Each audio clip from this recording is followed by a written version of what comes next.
पाठ 3। राजकुमारी की हंसी। हंसने से शारीरिक और मानसिक स्वास्थ्य पर अच्छा प्रभाव पड़ता है। इस कहानी में राजकुमारी हंसना भूल जाती है। अनेकों लोग उसे हंसाने आते हैं, परंतु सब विफल हो जाते हैं। आइए देखें कि कौन उसे हंसा पाता है और कैसे। ढिंडोरची ढिंडोरा पीटता चला जा रहा था। बच्चों और जिज्ञासुओं की एक बड़ी भीड़ उसके पीछे पीछे चल रही थी। वे जानना चाहते थे कि यह क्या सूचना देता है। चौराहे पर पहुंचकर एक बंद दुकान के चबूतरे पर चढ़कर उसने ढिंडोरा पीटना बंद किया और सबको संबोधित करते हुए चिल्लाने लगा, सुनो सुनो सुनो, ध्यान से सुनो, कान लगाकर सुनो, राजा साहब की घोषणा सुनो। राजकुमारी जी ने लगातार 6 महीनों तक गरीबों को वस्त्राभूषण बांटे। गरीबों की व्यथा सुनते सुनते वे रात दिन चिंता मग्न रही। सतत चिंताओं को सुनते सुनते वे स्वयं चिंता निमग्न हो गई है। अब वे व्यथा सागर में डूबी हुई हैं और हंसना भूल गई हैं। जो भी व्यक्ति उन्हें हंसाएगा उसे राजा की ओर से हीरो से भरे 100 थाल दिए जाएंगे, और यदि वह नहीं हंसा पाया तो उसे हाथी के पैरों तले कुचलवा दिया जाएगा। ढिंडोरची ढिंडोरा पीटता हुआ आगे बढ़ गया। लोग आपस में बातें करने लगे। कल्लू ने लल्लू से पूछा, भैया एक थाल में कितने हीरे होंगे?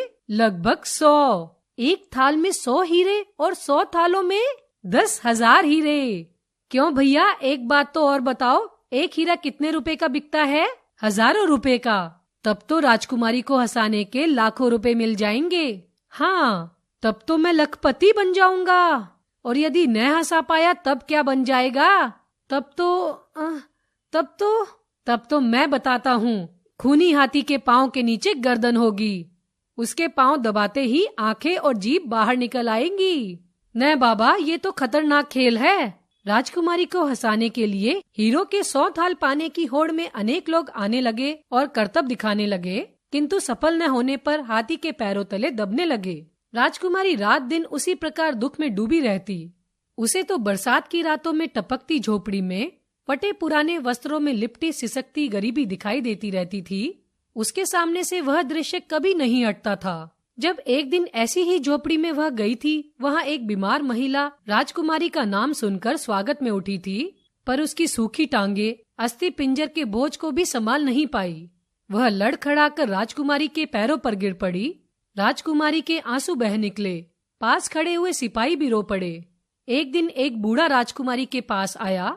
क्षीणकाय, तन पर पर्याप्त वस्त्र भी नहीं थे उसके। ठंड से कांपते हुए उसके हाथ जुड़ रहे थे। उसने राजकुमारी से प्रार्थना की, राजकुमारी, मैं आपको अपनी जान बेचने आया हूँ। यदि मेरी इस सूखी चमड़ी का आपके राज्य में कुछ बन सकता है तो हुक्म दीजिए, पर मेरे बेटे को प्राण दान दे दीजिए। तुम्हारे बेटे को प्राण दान? पर मैं तो तुम्हारे बेटे के प्राण नहीं ले रही। राजकुमारी, उसे कल प्रातः हाथी के पैरों तले कुचलवा दिया जाएगा। उसका अपराध है कि वह आपको हंसा नहीं पाया। उस बूढ़े ने सारी कथा रो रो कर सुनाई। राजकुमारी यह सुनकर आश्चर्य से भर गई। उसने पास खड़े अनुचर से पूछा, अनुचर, जो ये बुजुर्ग कह रहे हैं क्या वह सच है? अनुचर कुछ झिझका। राजा का आदेश था कि राजकुमारी को इस बात का पता नहीं लगना चाहिए। अनुचर कुछ क्षण के बाद बोला, नहीं राजकुमारी जी, यह बूढ़ा एक नंबर का मक्कार है। झूठ बोलकर आपसे पैसे। चुप रहो। अनुचर चुप हो गया। राजकुमारी सोच में डूब गई। मात्र मुझे हंसाने के लिए लोगों की जानें ली जाती हैं? इतना अत्याचार! मैं पहले ही उनकी दुर्दशा देखकर दुखी हूँ। हंसी मेरे होठों पर नहीं आती। राजकुमारी होकर भी मैं कितनी असमर्थ और दुखी हूँ। राजकुमारी ने बाबा को देखा। वह ठंड और भय से कांप रहा था। उसने अपनी गर्म चादर उसे उड़ा दी। बूढ़ा प्रसन्न हो गया। वह एक बार चादर को देखता, दूसरी बार राजकुमारी को। वह गदगद हो उठा। उसकी आंखों में चमक आ गई। उसे विश्वास हो गया कि उसके बेटे की जान बच जाएगी। उसे अभयदान मिल गया। वह भावुक हो उठा। अपने को रोक नहीं पाया। वह राजकुमारी के पैरों पर गिर पड़ा। राजकुमारी धन्य हो, राजदेवी धन्य हो। राजकुमारी ने उसे उठाया और अनुचर की ओर इशारा कर कहा, खजाने में से बुजुर्ग को 1000 रुपए की थैली दिलवा दो। अनुचर बूढ़े को लेकर चला गया। राजकुमारी पुनः शोक में डूब गई। सारी रात राजकुमारी बेचैन रही। उसे बूढ़े के बेटे की जान की चिंता खाई जा रही थी। प्रातःकाल राजकुमारी ने एक अनुचर का रूप धारण किया और महल से बाहर निकल गई। वह उस स्थान की खोज करने लगी जहाँ उसे हंसाने में विफल लोगों को मरवा दिया जाता है। नगर से 5 मील दूर एक जंगली नाले के किनारे वह पूछते पूछते पहुंची। महावत अपने एक साथी के साथ हाथी को तंग कर रहे थे। वे कभी उसकी पीठ पर लाठी से प्रहार करते तो कभी भाले चुभाते। हाथी लगातार चिंघाड़ रहा था। कभी वह प्रत्याक्रमण की कोशिश करता, पर जंजीरों में जकड़े होने के कारण असमर्थ रहता। हाथी का भोजन उससे दूर पड़ा था। महावत एक गन्ना लेकर उसकी ओर बढ़ाता और सूंड से दूर रखता। गन्ना न पाकर हाथी पुनः चिंगाड़ता। हाथी में क्रोध की भावना बलवती की जा रही थी, जिससे वे व्यक्ति को पैरों तले तुरंत कुचल डाले। यहाँ एक अस्थायी झोपड़ी बनाई गई थी। उसके साथ ही एक पेड़ से इस खूनी हाथी को बांधा हुआ था। दिन के लगभग 12 बजे थे। दोपहर के भोजन के बाद हत्या की जाती थी। राजकुमारी पास ही एक पेड़ पर चढ़कर छिपकर बैठ गई। इतनी देर में राजकुमारी ने देखा कि एक बैलगाड़ी आई। झोपड़ी से 2 सिपाही निकले। उन्होंने बैलगाड़ी से 2 व्यक्तियों को उतारा। उनके हाथ पीठ पीछे बंधे थे। मुंह को कसकर बांधा गया था, जिससे उनकी आवाज न निकले। नंगा बदन पसीने पसीने हो रहा था। हाथी को देखकर दोनों कांपने लगे। उनके पैर बांध दिए गए और हाथ मुंह खोल दिए गए। हाथ मुंह धोने के लिए पानी दिया गया। 2 भोजन की थालियां मंगवाई गई। राजकुमारी दोनों व्यक्तियों को अब भली भांति पहचान पा रही थी। इसमें जो युवक था वह प्रसन्न करने आया था और बूढ़ा अपने बेटे के लिए प्राण दान मांगने।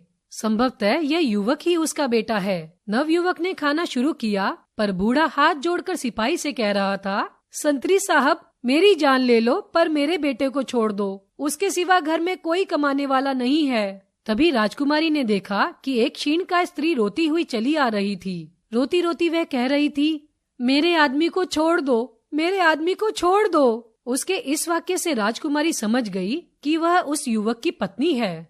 दूसरे संतरी ने उसे दूर ही रोक दिया। वह चिल्ला चिल्ला कर अपने पति और श्वशुर को छोड़ने की प्रार्थना करने लगी। सिपाही के पैर पकड़कर गिड़गिड़ाने लगी। अब उसके पति और श्वशुर के हाथ और मुंह बांधे जाने लगे। उनकी मौत के क्षण को समीप देख वह जोर जोर से चिल्लाने लगी और चिल्लाती चिल्लाती ही बेहोश हो गई। राजकुमारी ने देखा कि यह वही स्त्री है जिसकी झोपड़ी में एक बार वह गई थी। जब उन दोनों को हाथी के सामने डालने ही वाले थे कि राजकुमारी ने जोर से कहा, रुको। सभी इधर उधर देखने लगे। राजकुमारी पेड़ के नीचे उतरी। उसका अनुचर वेश देखकर कोई उसे पहचान नहीं पाया। राजकुमारी ने कहा, छोड़ दो इन्हें, तुम इन्हें क्यों मारना चाहते हो? राजा का हुक्म है। इन्होंने क्या अपराध किया है? यह युवक राजकुमारी को प्रसन्न नहीं कर सका और इस बूढ़े ने राजकुमारी से इसके प्राणदान की प्रार्थना की। मैं राजकुमारी हूँ और तुम्हें हुक्म देती हूँ, इन्हें छोड़ दो। तुम मुझे हंसाने के लिए लोगों की जानें लेते हो। मुझे ऐसी हंसी नहीं चाहिए। लोगों के सुखों में ही मेरी हंसी व्याप्त है, दुखों में नहीं। यह कहते हुए राजकुमारी ने अपना ऊपरी वेश उतार दिया। सभी आश्चर्यचकित हो गए। सभी के मुख से निकला, राजकुमारी। सिपाही को राजकुमारी पे शक हुआ। एक सिपाही दूसरे से बोला, यदि हमने इन्हें छोड़ दिया तो कहीं राजा हमें न मरवा दे। अतः वे प्रश्न कर बैठे, क्या आप सचमुच राजकुमारी हैं? तुम्हें शक है? शक नहीं सुंदरी, हमें अपनी मौत का डर है। बिना आज्ञा के हम इन्हें मुक्त नहीं कर सकते। दूसरे सिपाही ने कहा। राजकुमारी ने कहा, ठीक है, तुम राजा की आज्ञा का पालन करो, किंतु इन सब से पहले मेरे हाथ पैर बांधकर हाथी के आगे फेंक दो। युवक और उसके पिता चिल्लाए, नहीं राजकुमारी, ऐसा नहीं होगा। राजकुमारी के आगे हमारे प्राण कोई मूल्य नहीं रखते। राजकुमारी के आदेश का पालन न हुआ। उसने स्वयं ही पास पड़े रस्से से अपने आप को बांधा। युवक और उसके पिता चिल्लाते रहे। राजकुमारी ने अपने आप को उत्तेजित हाथी के पैरों तले फेंक दिया। सभी लोग चिल्लाकर स्तब्ध हो गए। झूमते हुए हाथी ने राजकुमारी को पहचान लिया था। वह राजकुमारी का वाहन था। उसने अपनी सूंड से राजकुमारी को नमन किया। आदर के साथ वह उसके सामने झुक गया। जिस खूनी हाथी से मौत भी भय खाती थी, उसने राजकुमारी को अपनी सूंड से फूल की तरह उठाकर अपने मस्तक पर बिठा लिया। सिपाही गदगद हो गए। बंदी व्यक्ति चिल्ला उठा, राजकुमारी की जय, राजकुमारी की जय। बूढ़े ने विनम्रता से कहा, अब तो हंस दीजिए राजकुमारी जी। राजकुमारी हंसी और बोली, नहीं, जब तक मैं अपने देशवासियों के दुख दर्द नहीं हटा देती, तब तक हंसी मेरे चेहरे पर नहीं आ सकेगी। सब बोल पड़े, राजकुमारी की जय।